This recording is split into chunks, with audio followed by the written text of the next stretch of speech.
In Denver on this Wednesday morning. Welcome, welcome everyone. We are so excited to have you here. More than 500 folks prepared to give back to their community on a day that's become etched in the minds of all Americans.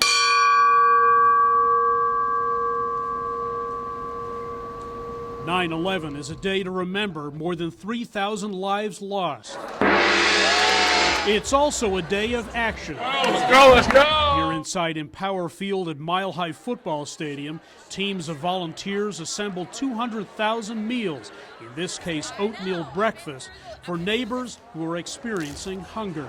So we really appreciate everyone being here. Stephen Popper is the head of Meals of Hope, a nonprofit that works to alleviate hunger around the country, and led efforts like these in 21 different cities on this National Day of Service, a concept launched after 9/11 by New Yorkers who were directly affected by the terrorist attacks. They figured the best way to do that is to take what really was a horrible experience and change it into something that is really a day of service, a day of good. Hunger is a very real problem in America. The numbers are sobering. According to the organization Feeding America, 47 million Americans are food insecure, including 1 in 5 children. 49 million people turned to food programs in 2022 alone.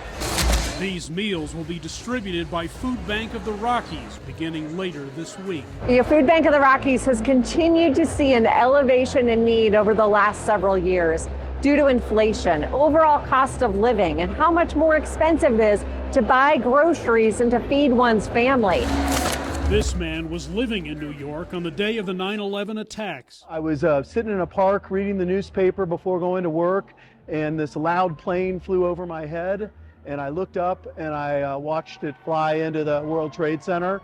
Eric Clayman says the helplessness he felt that day turned into inspiration. I don't want that day to be remembered as a tragedy. I want it to be remembered as a day that brings this country together and brings out the best in us. I grew up with, seeing it on the news, and so it's something that I really wanted to be a part of. Ironically, my mom's even here from her company, so both my mom and I picked this as our volunteer days just to come and help out for 9/11. 9/11 felt close to home for many in this room. It's like the world stopped and we all took care of each other, and everybody was just there for each other and listening to each other's stories.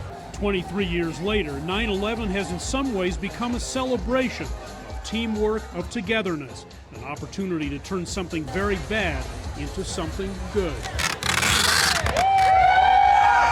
Hendrik Sybrandy, CGTN, Denver.